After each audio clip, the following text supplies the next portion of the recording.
Corona काल में किस तरह से लोगों की मौतें हो रही थी, ये हम सब लोग जानते हैं और कैसे लोग परेशान थे, ये हम सब लोगों को पता है। लेकिन इसी कोरोना काल में कुछ लोग ऐसे भी थे, जिन्हें जुर्म करना था, जिन्हें अपराध करना था, वो लोग इसी कोरोना को अपना ढाल बना लिया और इसी के आड़ में वो जुर्म और अपराध करते रहे और बचते रहे। लेकिन आज जो मैं कहानी सुनाने जा रहा हूँ, इस कहानी में भी कुछ ऐसा ही होता है और एक व्यक्ति इसी कोरोना के आड़ में एक कत्ल कर देता है और कत्ल करने के बाद वो हॉस्पिटल जा पहुँचता है। लेकिन जब पुलिस इस मामले में तफ्तीश करती है और जब छानबीन करती है, तो जो कातिल था वो पकड़ा जाता है और उससे पूछताछ में जो पूरी कहानी थी, वो खुलकर सामने आ जाती है।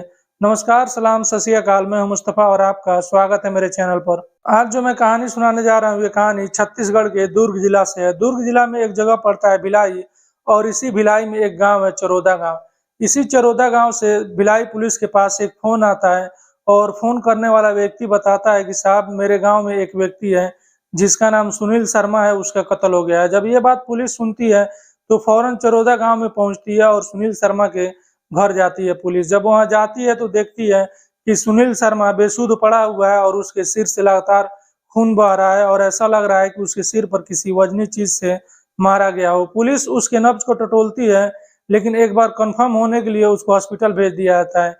जब सुनील शर्मा हॉस्पिटल पहुंचता है तो पता चलता है कि सुनील की मौत हो चुकी है और फिर उसको पोस्टमार्टम के लिए भेज दिया जाता है। और अब पुलिस इस मामले में तफ्तीश करती है और पूछताछ करती है।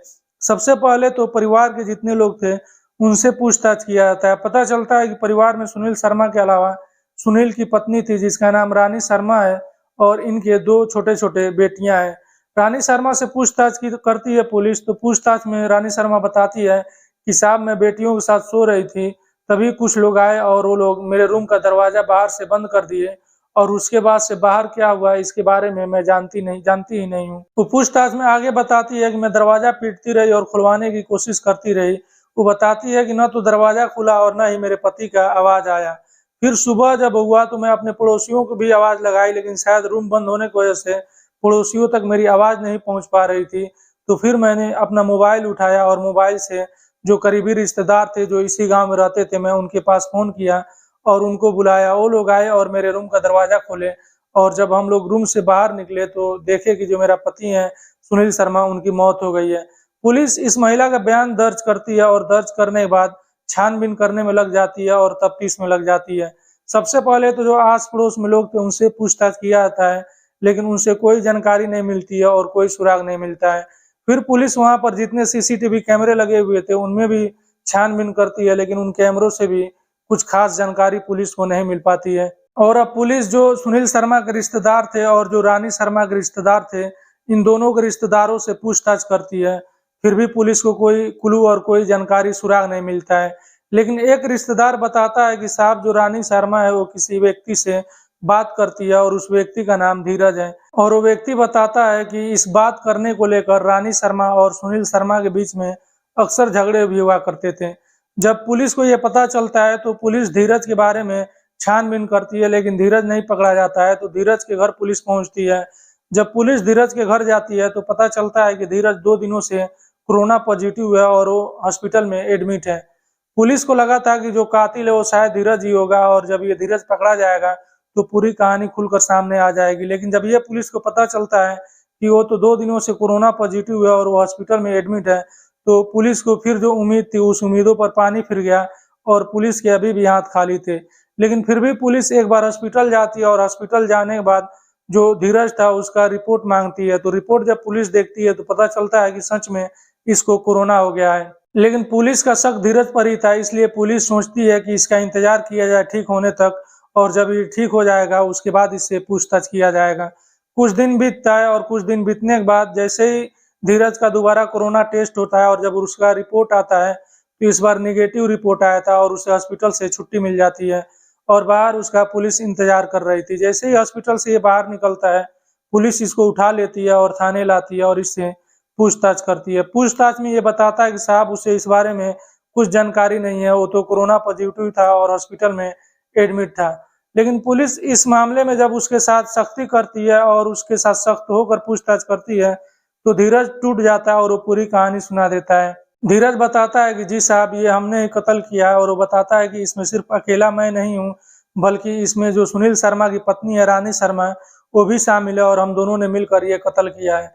अब पुलिस रानी शर्मा को भी उठा लेती है और इनसे पूछताछ करती है। पूछताछ में इन लोगों ने जो कहानी सुनाया था वो कहानी कुछ यूं है। जो धीरज है वो बताता है कि साहब हम दोनों प्यार करते थे और फोन पर भी बातें करते थे और इस बारे में जानकारी सुनील को हो गया था और इसी बात को लेकर वो रानी से अक्सर घर में झगड़ा करता था और रानी भी उससे छुटकारा पाना चाहती थी और वो परेशान थी। धीरज बताता है कि साहब यही एक वजह नहीं थी कत्ल का, और वो एक और वजह बताता है और वो कहता है कि साहब मैं और रानी हम दोनों ने मिलकर एक व्यक्ति से 5 लाख रुपए लिए हुए थे, उसका नाम संदीप था, और हम लोगों ने उससे कहा था कि तुम हमें पैसा दोगे तो हम तुम्हारा नौकरी लगवा देंगे, और इसी के लालच में, नौकरी के लालच में उसने हमें 5 लाख रुपए दे दिया। लेकिन जब उसको नौकरी नहीं मिली तो हम लोग को परेशान करने लगा और वो पैसे की मांग करने लगा, और फिर एक रोज आया हमारे पास और उसने कहा कि 25 जनवरी तक अगर तुम मेरा पैसा वापस नहीं करोगे तो मैं तुम दोनों के खिलाफ पुलिस में जाकर कंप्लेन दर्ज करा दूंगा। मैंने कहा कि ठीक है, तुम 25 जनवरी तक अपना 5 लाख रुपए ले लेना, और फिर वो चला गया। लेकिन 24 जनवरी आ गया और 24 जनवरी तक हमारे पास पैसा इकट्ठा नहीं हुआ था। 24 जनवरी के दिन मुझे बुखार लग गया और सर्दी जुकाम भी हो गया, तो मैंने सोचा कि एक बार टेस्ट करा लिया जाए, क्या पता मुझे भी कोरोना हो गया हो। और जब मैं टेस्ट कराया तो जब रिपोर्ट आया तो पता चला कि मैं कोरोना पॉजिटिव हूँ। फिर मैं और रानी ने फोन पर बात की और बात करने के दौरान हम लोगों ने एक प्लान बनाया और हम लोगों ने सोचा अगर हम लोग सुनील को मार देते हैं तो हम दोनों के बीच में जो रोड़ा बन रहा है वो रोड़ा भी खत्म हो जाएगा, और संदीप से हमने जो पैसे लिए हैं वो कुछ दिनों के लिए पैसे भी नहीं मांगेगा। वो तो ये सोचेगा कि रानी के पति की मौत हो गई है तो इस समय वो खुद दुख में है, तो इस वजह से वो पैसा मांगने हम लोगों से नहीं आएगा और कुछ समय का हमें मोहलत मिल जाएगा। और जैसे ही जब मामला शांत होगा और जैसे ही सब कुछ ठीक होगा तो फिर जो प्रॉपर्टी है, जो सुनील शर्मा की प्रॉपर्टी है, उसमें से हम लोग कुछ बेचेंगे और बेचने के बाद संदीप को पैसा वापस कर देंगे। फिर इसी प्लान के तहत हम लोगों ने काम शुरू किया और 24 जनवरी के दिन ही रात में मैं सुनील शर्मा के घर गया और जो उसका दरवाजा बंद था, रानी ने दरवाजा खोला और मैं घर के अंदर गया। सुनील सो रहा था और मैं अपने साथ एक लोहे का रॉड भी लेकर आया था, और उसी लोहे के रॉड से सुनील शर्मा के सर पर काफी तेज मारा। जब मारा तो सुनील ने काफी तेज चीखा, तो जो रानी थी वो अपने दुपट्टे से सुनील का मुंह दाब दी और फिर हम लोगों ने उस पर और वार किए, और जब उसकी मौत हो गई तो रानी अपने कमरे में चली गई और मैं रानी का दरवाजा बाहर से बंद कर दिया और मैं अपने घर गया और रिपोर्ट लिया कोरोना का, और मैं तुरंत वहां से हॉस्पिटल पहुंच गया और वहां जाकर एडमिट हो गया ये कहकर कि मेरा कोरोना पॉजिटिव हुआ, और मैं हॉस्पिटल में इलाज के लिए चला गया। दोस्तों, इसे लगा था कि ये कोरोना पॉजिटिव है और इस समय में वो कत्ल करेगा तो बच जाएगा, और वो लगा था उसको कि ये बहुत ही अच्छा मौका है और मैं कत्ल करूंगा और तुरंत हॉस्पिटल में पहुंच जाऊंगा। लेकिन ऐसा होता नहीं है। पुलिस जब इस मामले में तफ्तीश करती है तो ये व्यक्ति पकड़ा जाता है और इस समय ये दोनों जेल में बंद हैं और अभी ये अपना सजा का इंतजार कर रहे हैं। दोस्तों, ये थी आज की कहानी। आपको कैसी लगी कमेंट बॉक्स में जरूर बताइएगा, और आपसे रिक्वेस्ट है कि मेरी वीडियो लाइक कीजिए और चैनल को सब्सक्राइब करना मत भूलिएगा।